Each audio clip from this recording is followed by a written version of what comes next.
be here.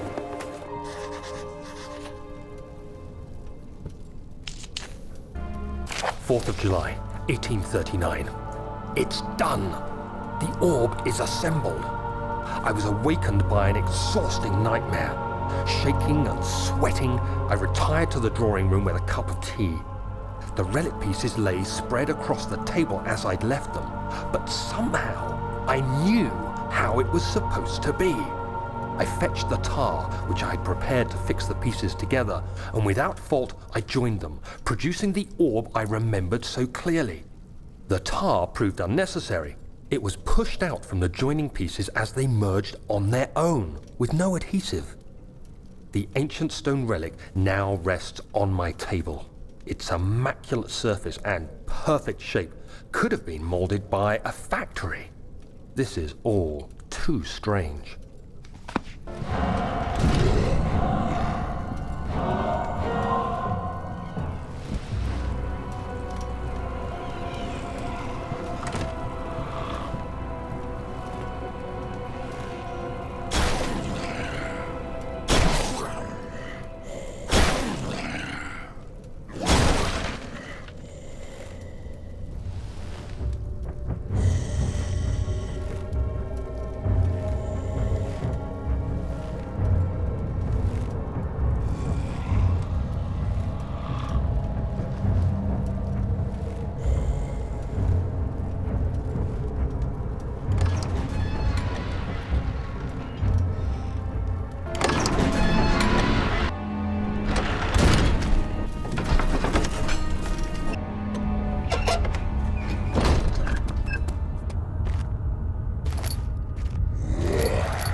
God, there it is. I guess it is a good place to hide it then.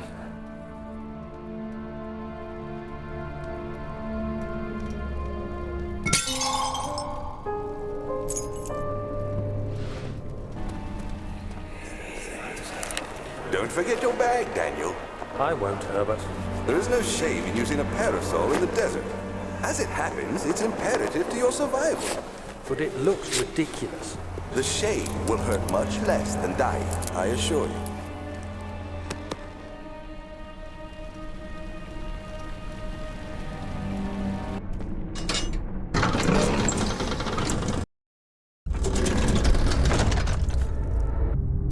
July 1839. Today I went to the university looking for answers. I was able to sneak into Herbert's office and pick up an address book along with some relevant textbooks. Professor Taylor at the Faculty of History was very helpful, and I managed to approach the subject of the orbs. The most interesting aspect was the prevalent trace they had left in our culture. The mythic orbs may, in fact, have inspired the globus cruciger, which so many royal regalia holds to this day. In ancient times, the orbs were held by priests as a symbol of the sun and its power. As I was leaving, I overheard a disturbing conversation. Sir William Smith, the geologist, was killed last night. Less than a fortnight had passed since I'd asked for his expertise. I know it's silly, but I can't help feeling responsible somehow. 14th of July, 1839. I've read every book I can find on the subject. While rich in legend and hearsay, my knowledge is lack for the insight I crave. I've sent letters to many in Herbert's address book and received answers of varying importance. Today, I got one which differed greatly from the others.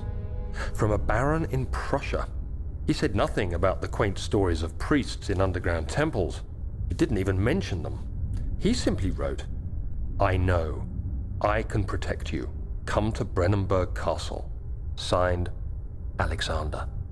What am I to make of this? Protect me from what? Is someone after me? I looked up Brennenburg and traced it to the Prussian woods near the Baltic Sea. While being the least informative letter I've received, it causes me greatest distress and interest. As I write, my thoughts are drawn to my nightmares in which a most disturbing sound calls to me. A sound defying description. A voice from the void. The last few weeks have been awful, with so many sleepless nights dreading a repeat of those horrid dreams. Tomorrow, I shall visit my physician, Dr. Tate, in hope that he can provide me with sedatives to help me sleep. 17th of July, 1839. How has this escaped me? They're all dead. Limbs scattered, heads split down the middle, their skin flayed as if boiled. I feel like I'm falling into myself. What's happening? Sir William Smith, Professor Taylor, now Dr. Tate. Is it following me? How can it not be? It's the damn thing I brought from Africa. Something is after me. I have no choice but to trust the Baron. He better know what he claims. If he is wrong, I suspect he'll regret it as well.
Come, this way. What was that?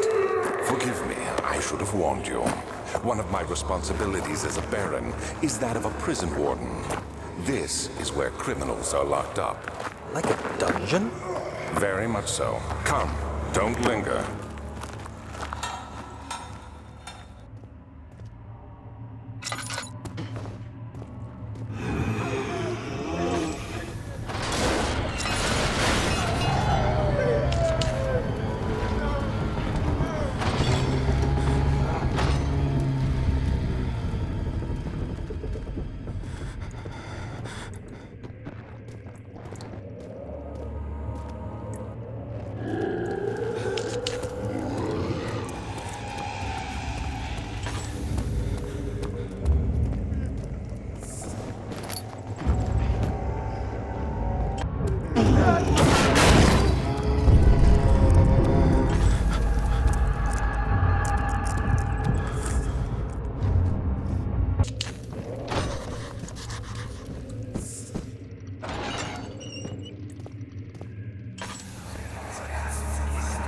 Where is she? Where did she go? No, I won't tell. I'll never tell you. You're just making things worse. Look, this is no place for a young girl all by herself. She could be hurt or worse. There's no telling what horrors await down there.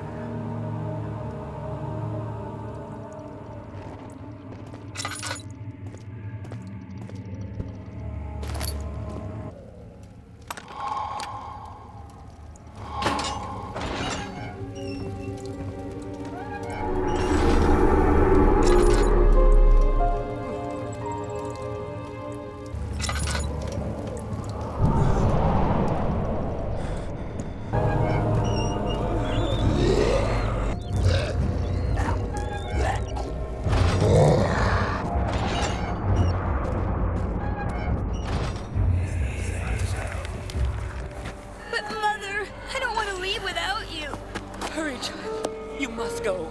Find Gabriel, the Outrider, and tell him to alert the King's men. No, you come too.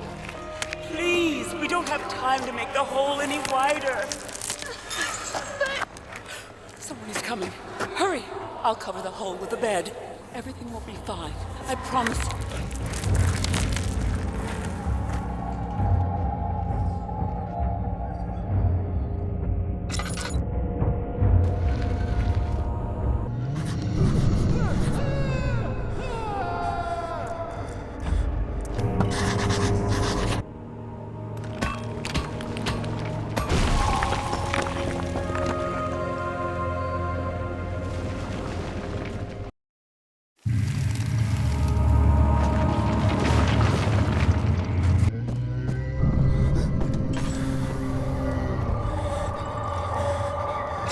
Is he safe? Well, it's for his own good.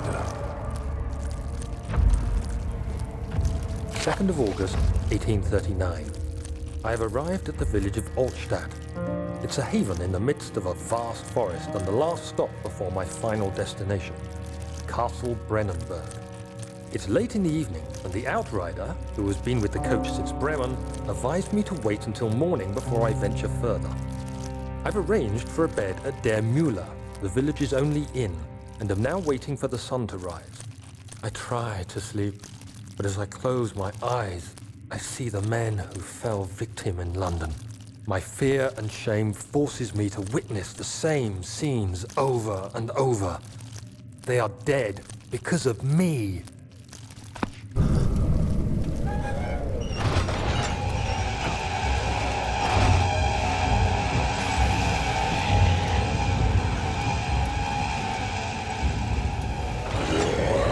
Soon we'll be ready. Let there be enough time.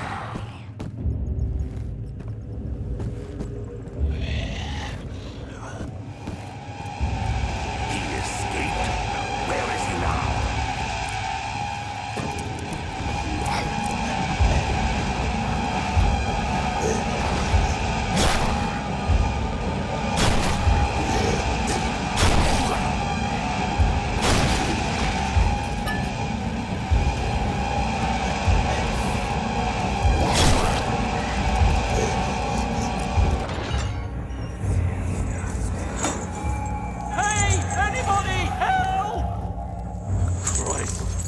don't believe this.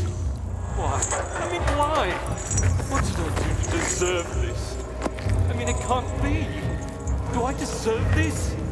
It wasn't my fault. Why did he have to go in there? Don't go into burning houses. He should have known better.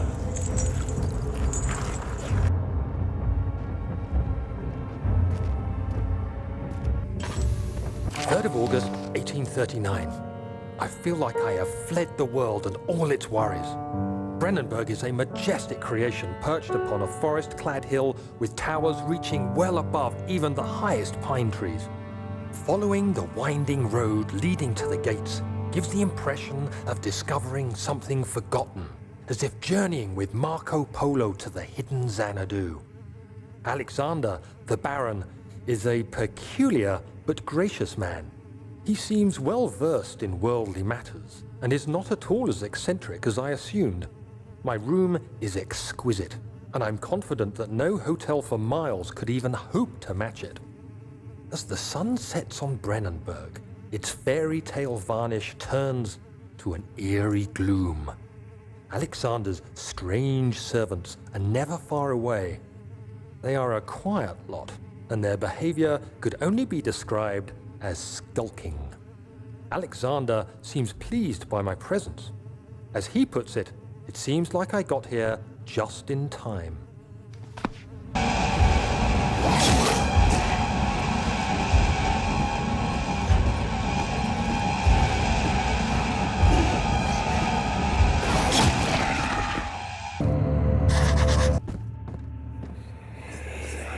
Hey, you!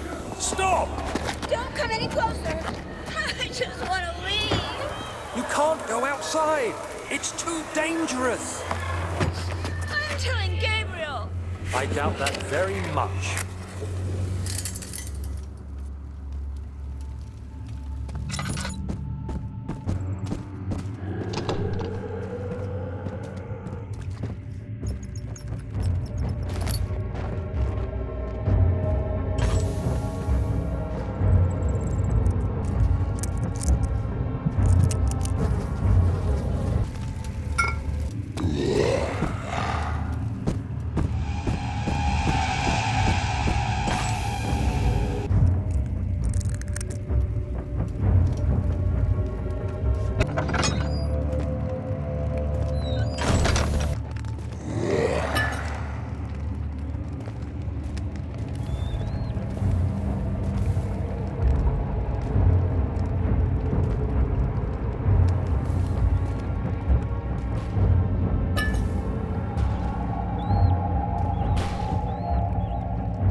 Of August, 1839. The nightmares woke me in the early morning, and for a moment I forgot where I was. Shortly after, there was a knock on my door. Alexander had heard my screams and asked me to join him in the parlor. As we drank our tea, Alexander began to tell me what he knew. It seems like the orb I found casts a long and dark shadow. It's not only a powerful item, but a dangerous one. Simply by touching it, you invoke the powers within, and if you are too weak to control it, it will devour you.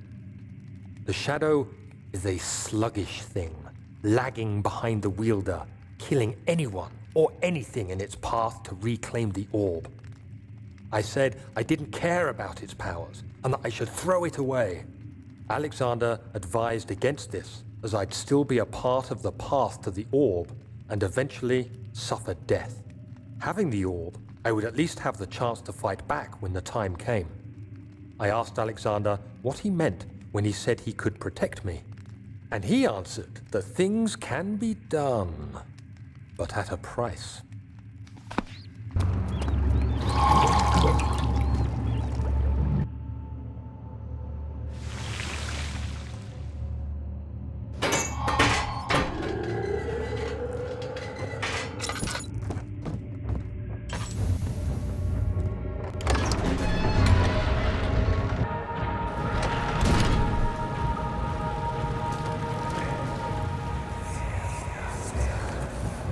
So you used the drain sewers as a means of transport?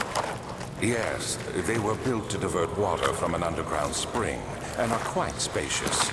It seemed only natural to incorporate it into the overall structure. But we won't be using it. Not today. The flow is seasonal, and when the spring runs dry, the damp tunnels produce a rather poisonous type of fungi. There is an antidote, of course, but we won't be bothering with it today. Come, this way instead. We're almost there.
Did we find this place? An old friend back in Algiers gave me a map. Why isn't he with us? Didn't he want to come? He wanted to, Daniel, but things don't always turn out the way we plan.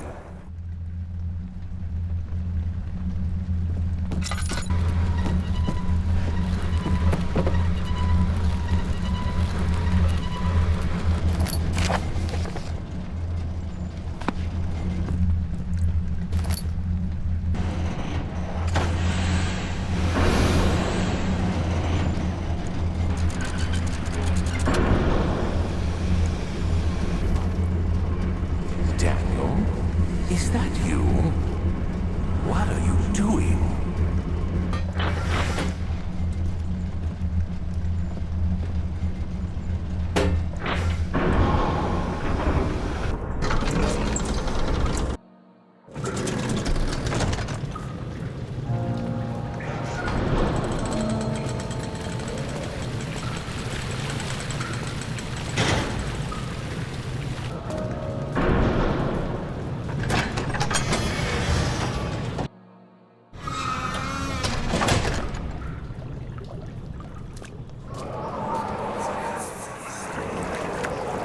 Conserving water from the spring. Yes, it enables me to control the water in the drain sewers to some extent.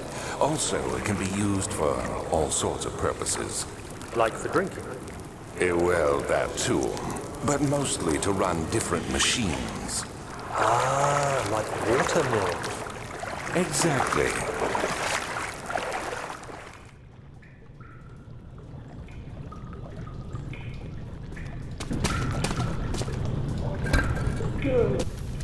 7th of August, 1839.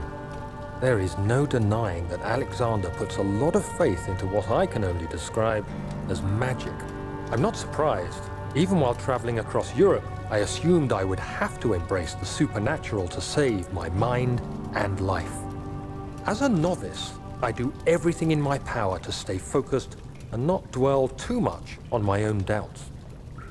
Alexander woke me up early and told me it was time we got started on our work. He was obviously excited to get going, and we headed downstairs to the old dungeon, where he preferred to attempt his rituals. It turns out that Alexander is a true Renaissance man, paralleled only by Da Vinci, I'm sure. He showed me several rooms fitted for specific research, such as anatomy studies, alchemy, and botany. The crown of Brennenburg must be the inner sanctum, a most hallowed ground where we shall attempt to permanently banish the orb's shadow.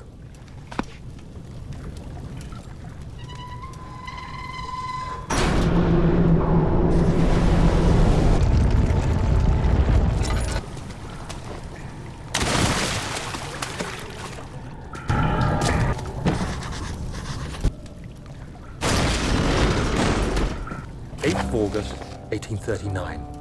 I could never be certain until today that I was on the right path. Using my orb, Alexander managed to channel its power unto us. The inner sanctum flared with blue, fiery light, and I could feel the same things I felt in the dark chamber in Algeria. It was like standing in a mad whirlpool of impressions. It was terrifying, but Alexander kept calm and wielded strange tools of science in order to tame the storm. Suddenly, the blue light was stained by strains of red, and the walls burst with pulsating tissue resonating with the scene. Alexander quickly covered the orb in some cloth, and the unspeakable thing vanished. Apparently, the orb's shadow is closer than Alexander thought. He said I should prepare for a warding ritual tomorrow. I'm not sure what he expects, but I have a bad feeling about this.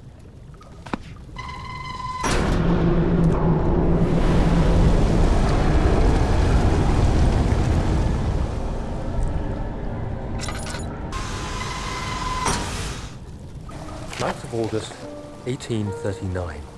It is still early, and Alexander is busy preparing for the ritual later today. Seeing him this worked up makes me question why. What does he stand to gain? I realize he is curious about it all, but surely there must be more. Is he so foolish he will attempt to tame the power of the orb? I must admit that yesterday, when Alexander flooded the inner sanctum with blue light, I realized we had but graced the orb's true potential. This might turn out to be more than escaping a creeping shadow. It might be the beginning of something truly extraordinary.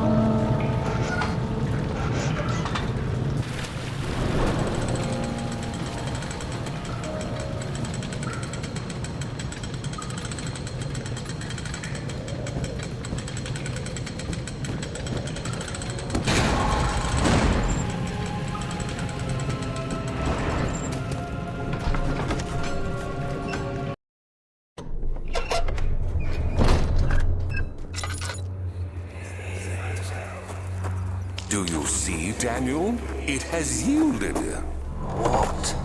The shadow. It has? For now.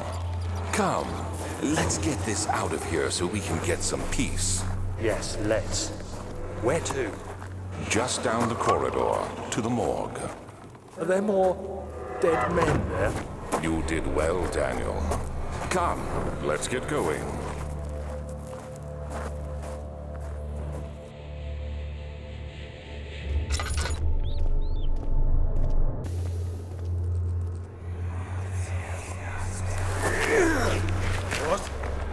What happened? Why are all these dead? Where am I? What's happening? Help! Anybody! Help!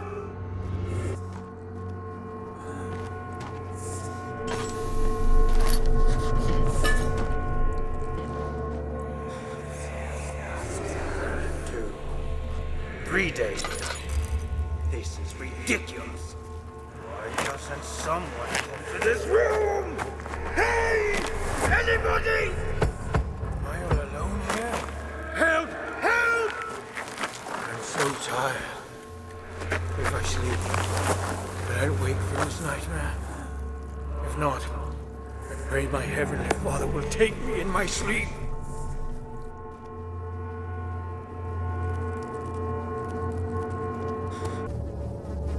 I hear you breathing, Daniel. Do you hear me? Have you changed your mind?